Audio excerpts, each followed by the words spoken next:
Aper, le sanglier en latin. Aper, un vêtement à votre identité. Avec Aper, sortez des marques woke.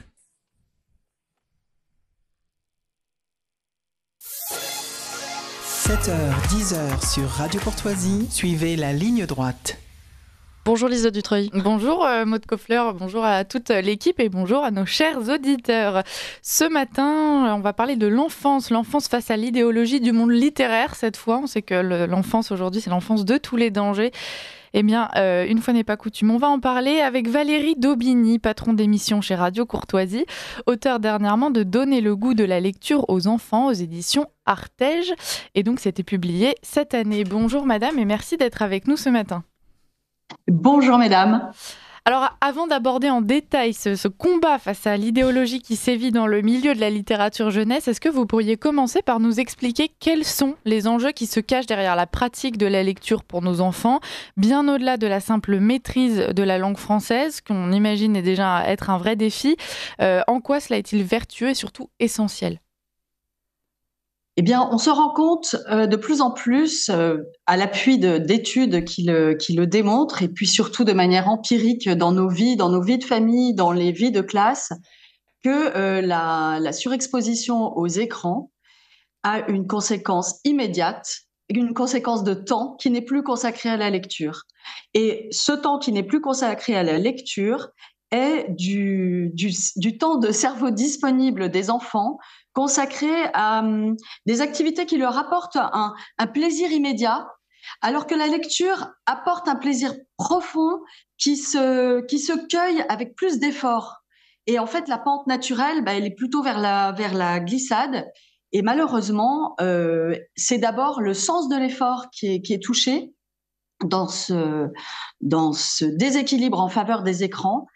Et c'est un peu ça qu'il faut reconquérir, parce que par ce sens de l'effort, comme je vous le dis, on goûte un plaisir que l'on a plus attendu, mérité, qui est plus profond, qui est plus durable, qui nourrit l'estime de soi. Et puis surtout, et ça c'est beaucoup plus fort, qui a une incidence sur la liberté. Et ça, il faut un peu de temps pour le démontrer. Mais ce fruit cueilli au prix d'un effort, c'est une victoire sur moi-même. C'est un temps que j'ai donné à la lecture avec cette activité qui correspond davantage à mon rythme. J'avance à mon rythme. Je m'arrête dans ma lecture. Il y a une certaine liberté déjà dans la manière de l'appréhender. Et je prends le temps de faire descendre une information. Alors que l'information recueillie sur un fil de réseaux sociaux, elle arrive, elle est vite suivie d'une autre. Il n'y a pas forcément ce temps de décantation. Donc liberté du choix. Je choisis mon livre. Je choisis de le poursuivre ou de l'arrêter, surtout s'il ne me fait pas du bien. Et oui, il y a des livres qui ne nous font pas du bien. Donc il faut vraiment pouvoir dire aux enfants, tu vois, moi, parfois, j'arrête un article, j'arrête une lecture, j'arrête un livre parce que je sens qu'il me désespère ou il me salit. Eh bien, voilà, ça, c'est déjà une clé très importante. Faut pas dire, tu l'as commencé, tu le finis. Ça, j'insiste beaucoup là-dessus. Voilà. Et vous voyez, il y a déjà des clés de liberté là, liberté intérieure, liberté de traiter une information et de choisir ce que nous mettons dans notre bibliothèque intérieure, dans ce que nous allons transporter consciemment ou inconsciemment toute notre vie. Et ce sur quoi notre expérience de vie va venir se caler, parce que nous aurons rencontré un personnage qui aura vécu peut-être de manière différente, mais surmonté des épreuves que nous allons rencontrer. Vous voyez, il y a toutes ces pistes qui sont en fait des pistes merveilleuses. Alors, quand vous nous parlez de cette simplicité presque qu'offrent les réseaux sociaux, le monde numérique en opposition au monde de la littérature, on voit qu'il y a quand même une certaine littérature, du coup, certains ouvrages qui tentent de s'adapter à ces nouvelles règles. Récemment, on a une polémique autour des livres de Martine, que tout le monde doit connaître. Les Martines d'il y a quelques dizaines d'années avaient des textes très étoffés, avec voilà, des métaphores, de jolies phrases. Aujourd'hui, ça a été simplifié drastiquement. On passait de paragraphes qui faisaient une quinzaine de lignes à 3 lignes pour décrire la même image, la même situation avec un vocabulaire aussi très appauvri. Est-ce que selon vous, Valérie Daubigny, c'est la bonne solution pour pouvoir continuer à concurrencer ce monde numérique et ne pas se faire complètement dépasser, ou bien est-ce que ça contribue justement au naufrage du monde littéraire ?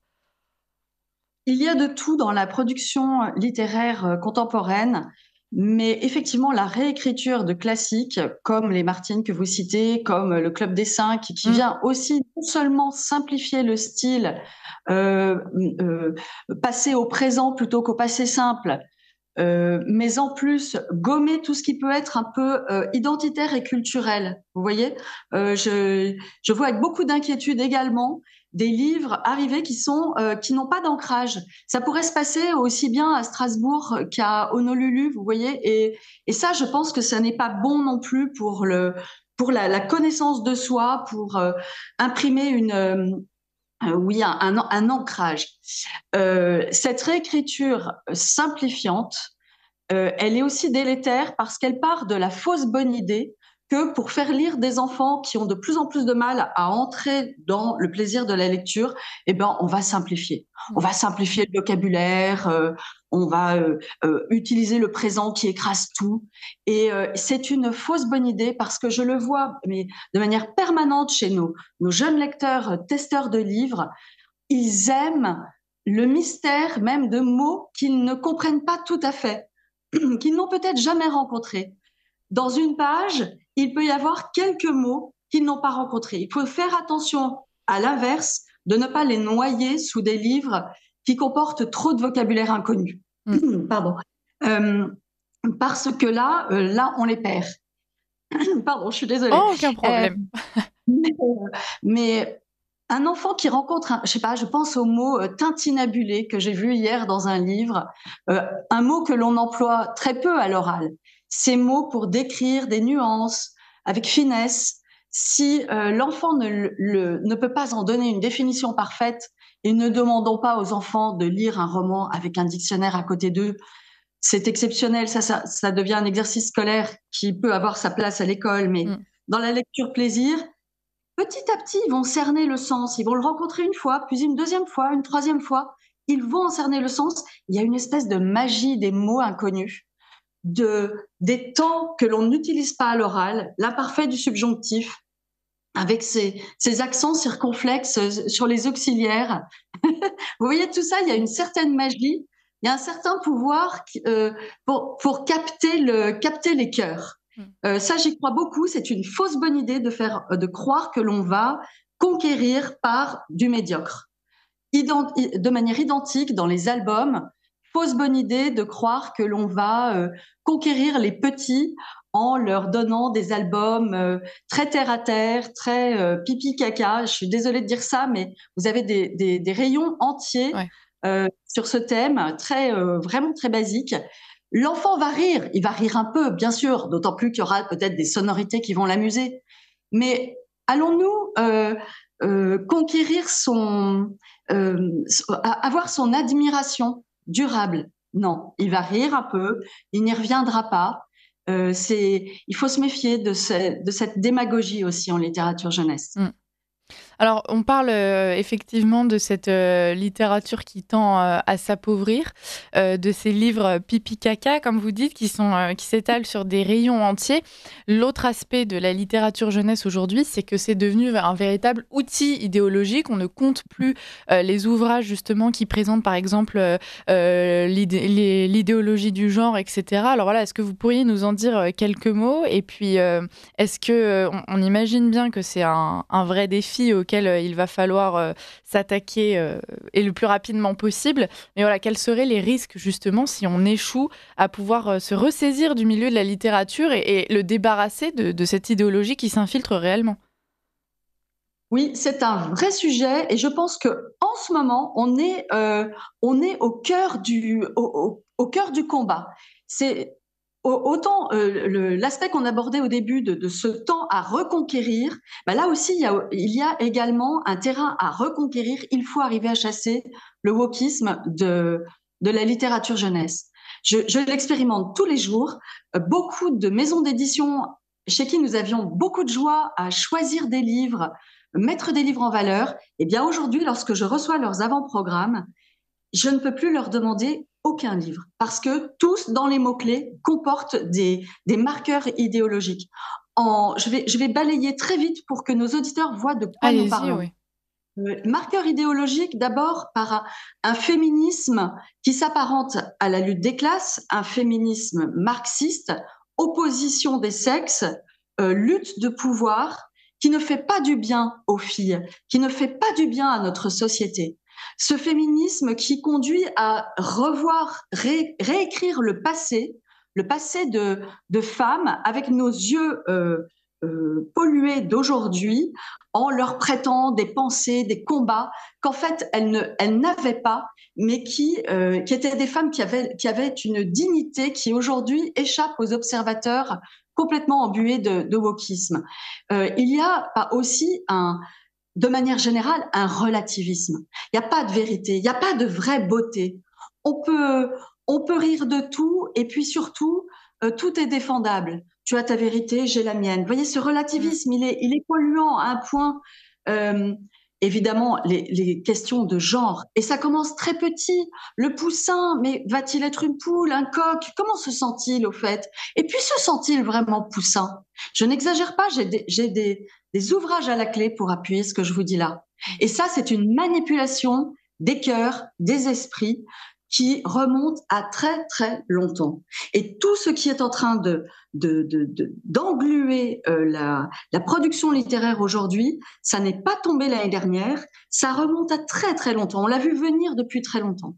Alors, comment lutter? D'abord, c'est un combat qu'on ne mène pas tout seul, c'est un combat collectif. On lutte en mettant en valeur ce qui se fait de beau et de bon par ailleurs. Vous voyez, oui, il faut mettre en lumière tout ce qui pollue nos enfants, mais surtout consacrons notre énergie à nourrir de nouvelles plumes, soutenir les maisons d'édition qui tiennent, être vigilants, aller dans les bibliothèques pour proposer de bons livres, pour dire, écoutez, non, là, on propose ça à des 10 ans, ce livre est quasiment pornographique. Est-ce que vraiment vous feriez lire ça à votre enfant? Le faire avec le dialogue. Il faut vraiment croire au dialogue. Donc, reconquête sur ces questions-là, je pense qu'il y a tout de même un point d'attention qui, moi, m'inquiète énormément. C'est que j'ai maintenant le recul pour voir ça dans le temps long. Nous avons vu des éditeurs qui ont fait partie des déconstructeurs, des auteurs qui ont fait partie des déconstructeurs. Mais ces personnes-là, dans les années 80, 90, étaient des personnes qui avaient une culture, vous voyez, qui avaient reçu l'héritage, je dirais, qui ont choisi pour des raisons idéologiques, politiques, tout ce que l'on veut, de brouiller la transmission. Aujourd'hui, ces personnes partent à la retraite, disparaissent. La nouvelle génération, elle a été brouillée. Elle a reçu tous les marqueurs idéologiques, mais elle n'a pas le fond culturel. Ça m'inquiète énormément. Ce sont des personnes qui n'ont pas ni la culture littéraire, ni la connaissance et l'amour surtout, et l'amour de ce qu'est notre civilisation, de tout ce qu'elle porte de grand, de beau et que l'on veut transmettre. Ça, c'est un point qui est assez inquiétant parce que pour la reconquête dont vous parlez, eh bien, il faut qu'on puisse s'appuyer sur les professionnels. Et si eux-mêmes n'ont pas en eux les germes d'un sursaut, parce qu'ils ne les auront pas reçus, il va falloir là susciter des vocations. Et je pense que oui, ça fait partie de notre rôle essentiel. Alors justement, fort heureusement, pour faire face à tous ces éditeurs et ces auteurs assez hors sol, il y a moyen malgré tout de s'engager dans une alternative littéraire que vous proposez également, Valérie Daubigny. Alors, on va pouvoir parler du prix des lecteurs actuels, dont vous pourrez bien évidemment nous parler de façon très pertinente. Et puis surtout, plus prochainement le Salon du Livre qui aura lieu donc dimanche prochain. Chers auditeurs, on va vous redonner les informations en fin d'interview pour que vous puissiez vous y rendre. Valérie Daubigny, vous y serez. C'est ce genre d'initiative justement qui permet de proposer une alternative. Est-ce que vous avez l'impression que justement ce genre d'événement a de la portée, Valérie Daubigny ? Alors, il est toujours difficile d'avoir de la portée lorsque l'on nage à contre-courant avec les petits bras de la passion, mais sans avoir les gros leviers. Mais nous y croyons tout de même. Et nous avons lancé avec Actuel, quand je dis nous, il s'agit du site 123loisirs.com, site dont je pilote le comité de lecture depuis 11 ans, site qui existe depuis bientôt 25 ans. Vous voyez que tout cela est ancré dans le temps et nous unissons nos forces, Actuel et 123 loisirs, pour un prix littéraire qui a pour particularité d'être décerné vraiment par les lecteurs et non par des adultes qui ont envie de promouvoir telle ou telle maison d'édition ou tel genre, etc. Et surtout, ce prix qui est doté de 1 000 €, ce qui n'est pas rien dans le monde du prix littéraire jeunesse, la caisse est abondée par les lecteurs eux-mêmes. Le jeune lecteur qui va aller voter, et les votes sont ouverts, les amis, sur le site actuel.fr, le jeune lecteur qui va aller voter est invité aussi à contribuer au prix pour manifester son soutien à un auteur qui l'a fait rêver, qui l'a emballé, qui lui a offert un vrai plaisir de lecteur. Et c'est une manière de lui dire « nous vous donnons les moyens d'écrire le livre suivant ». Donc ça repose sur quelque chose de très sain. Le prix des lecteurs Actuel 123 loisirs sera remis le 14 décembre. Les votes sont ouverts depuis le 23 novembre jusqu'au 7 décembre. Rendez-vous sur le site actuel.fr et vous découvrirez les 5 pépites que nous avons sélectionnées. Sans entrer dans le détail, je vais juste vous les montrer. Gardien de Fidem de Blanche Collange aux éditions MAM, une féerie marine. C'est du fantastique, c'est aussi une histoire une quête familiale dans le vent des Cyclades chez Plein Vent de Colombe de Réal, très jeune plume, pour les 14-15 ans, plutôt 15 ans, il y a des scènes assez dures. Orphan, la série de Gaël Tertrais aux éditions de l'Emmanuel. Voici le 6e tome. Je rencontre sur les salons en ce moment des enfants qui ont des étoiles dans les yeux lorsqu'ils me parlent de cette série. Elle les emballe, elle les élève. Il s'agit de chevaliers des 4 vertus qui c'est une quête aussi contre le mal, etc. Mais on est victorieux lorsqu'on s'unit. C'est vraiment très bien écrit, très charmant. Ça donne envie de redevenir enfant. Mais écoutez, mais la littérature jeunesse, c'est un bain de jouvence lorsque des auteurs comme ça respectent leur public. Vous voyez, ne les trimballent pas sur le plan idéologique et leur offrent des intrigues qui tiennent vraiment la route. Au passage, moi je le dis, je déteste les livres qui, sur la 4e de couverture, vous promettent un voyage à suspense extraordinaire. Et puis en fait, pour une intrigue grosse comme ça, qui fait flop, je trouve qu'on a aussi baladé les enfants et je me méfie aussi de ce genre de livres. Donc nous sélectionnons des livres qui tiennent la route jusqu'au bout. Et puis, Coupable par omission, pas mal d'espionnage, une traque, une chasse à l'homme, ça aussi c'est pour les plus grands, 14-15, aux éditions du Triomphe. Et pour finir, une bande dessinée, j'ai reçu l'auteur à Radio Courtoisie, Nathalie Fourmy, Nagasaki 1945, absolument passionnante. Elle est à la fois dessinatrice et auteure du scénario, et c'est excellent. Donc voilà ce prix. Vous voyez, il repose sur des bases saines, on essaye de montrer ce qui peut passer sous les radars. Ce ne seront jamais des sélections pour le prix Goncourt des lycéens. Nous sommes là pour mettre en lumière ce qui mérite de l'être et puis soutenir de nouvelles plumes. Alors, vous dites que c'est difficile justement d'avoir de la portée quand on rame avec des petits bras face au tsunami qui se trouve en face de nous. Néanmoins, on peut quand même souligner que le Salon du Livre, dont vous ferez partie, Valérie Daubigny, recevra de très nombreux auteurs et qui n'ont pas du tout à rougir justement des noms qu'on pourrait trouver ailleurs. Vous avez évoqué justement le prix Goncourt des lycéens. Est-ce que vous pourriez nous en dire quelques mots, puisque là encore ça révèle justement l'idéologie qui s'est immiscée, y compris dans ces concours littéraires au-delà des maisons d'édition, etc. Oui, a éclaté au grand jour un fait qui revient tous les ans, en fait. Pour ceux qui observent un petit peu, c'est que le prix Goncourt des lycéens est une sélection qui n'est absolument pas intéressante à suivre. Voilà, c'est clair.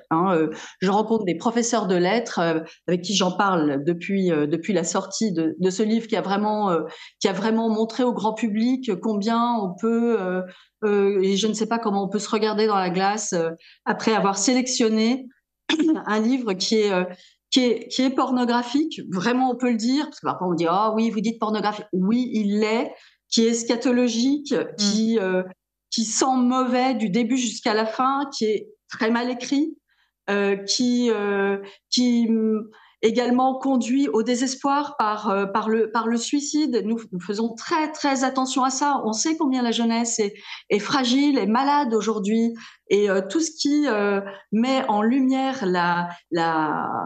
comment dire, oui, le désespoir, le choix de mourir, eh bien, on fait une attention folle à ça.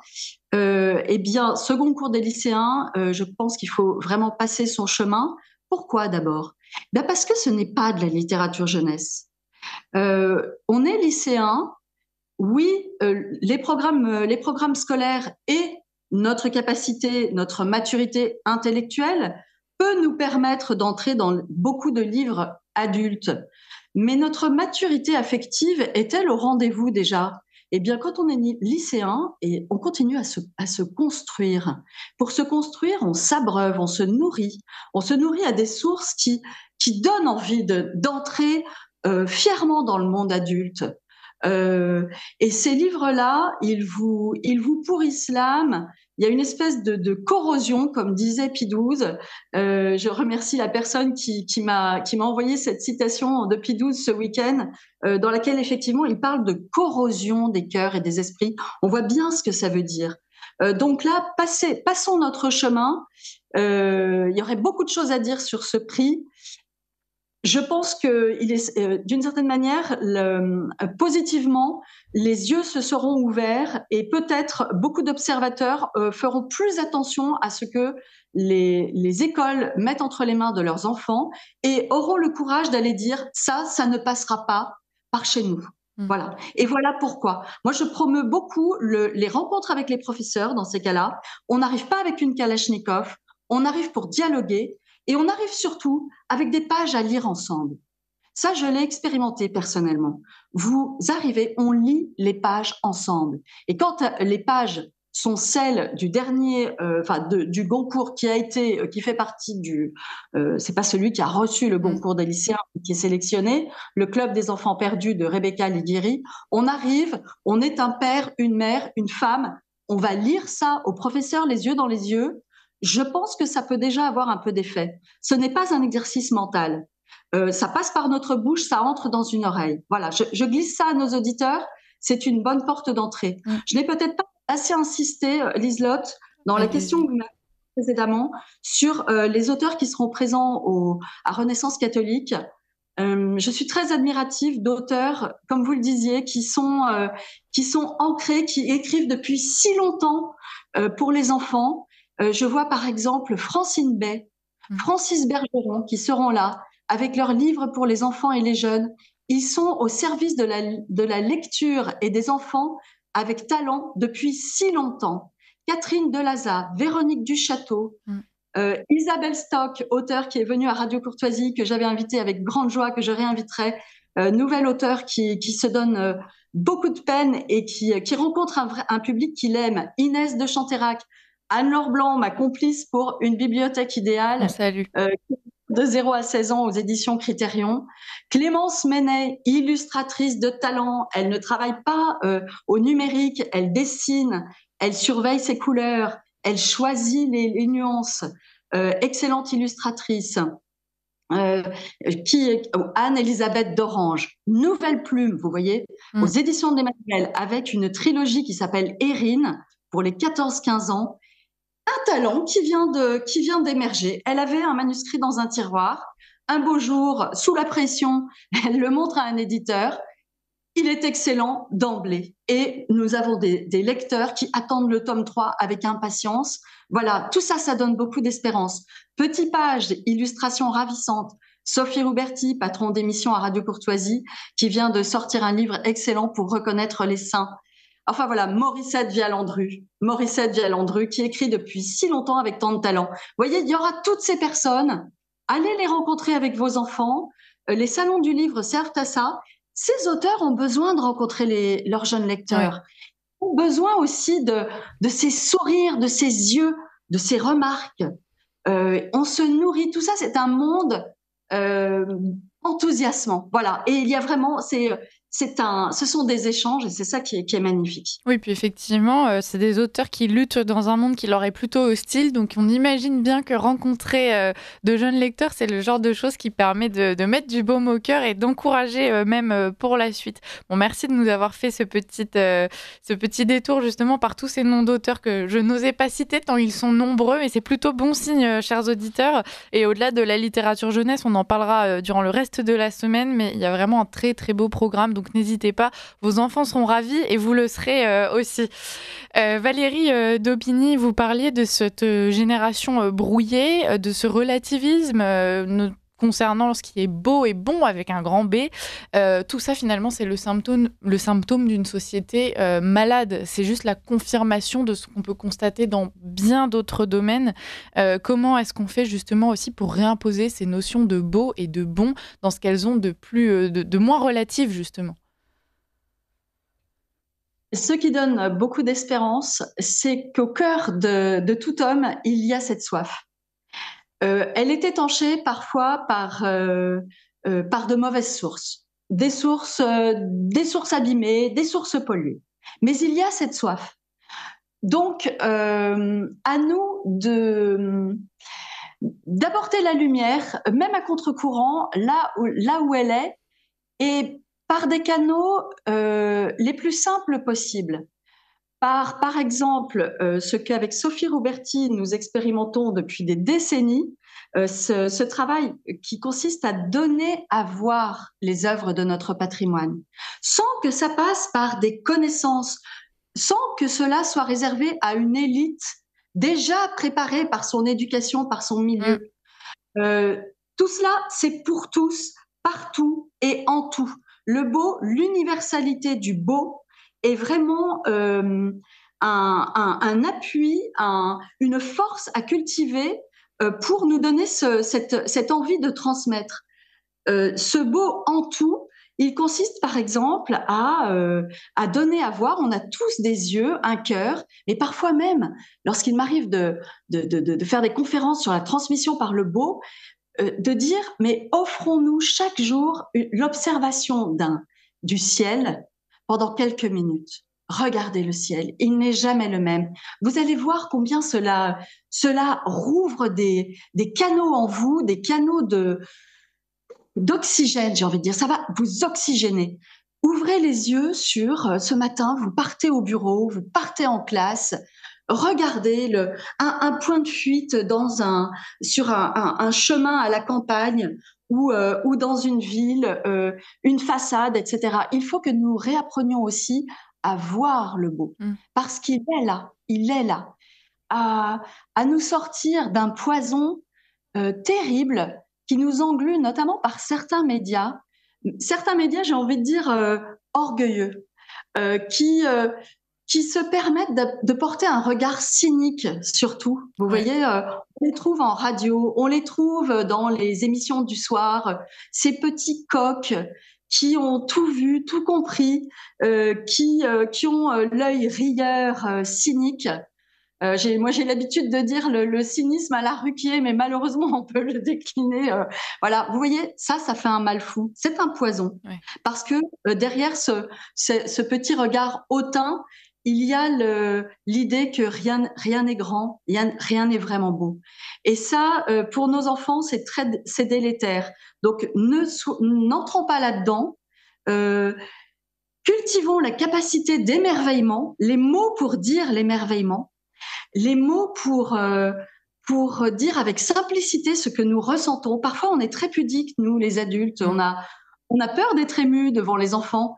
Et en matière de transmission d'amour du livre, c'est ce que je dis dans mon livre « Donner le goût de la lecture aux enfants de 0 à 16 ans » chez Artege. Ce sont des petites pistes à creuser. Vraiment, je dis aux lecteurs, partagez quelques pages de lecture qui vous ont ému ou qui vous ont étonné, fait grandir. Nos enfants nous imitent, donc ils nous voient nous émerveiller. Et ça commence tout petit, tout petit. J'ouvre un album aux illustrations magnifiques. Je n'ai pas besoin de forcer d'emblée tout mon corps, ma voix, mon ton, la manière dont je vais tourner les pages avec respect. Tout montre qu'on est en face de quelque chose de beau. La transmission, elle se passe déjà comme ça. Donc voilà, des moyens très simples, de la confiance, être ce que nous sommes, ne rien faire que nous n'appliquions pas à nous-mêmes. On revient peut-être aux écrans dont on parlait au début, parce que finalement on dit tous « oh là là, il faut reconquérir du temps, etc. » Commençons par nous-mêmes. Nos enfants nous observent, ils nous imitent, et tout ça, ce sont des pistes de transmission qui mettent de la joie dans les familles. Oui. Puis retrouver cet émerveillement que l'on avait probablement étant enfant, justement. Merci beaucoup Valérie Daubigny pour cette interview. Alors je vous rappelle, chers auditeurs, que le Salon du Livre aura lieu donc dimanche 1er décembre. Ce sera au 16 avenue de Saint-Germain, au Port-Marly. Voilà, on vous y attend nombreux. Et pour tout renseignement complémentaire, vous pouvez appeler la radio ou bien vous rendre sur le site renaissancecatholique.fr. Nous y retrouverons Valérie Daubigny. Donc merci beaucoup madame et à dimanche.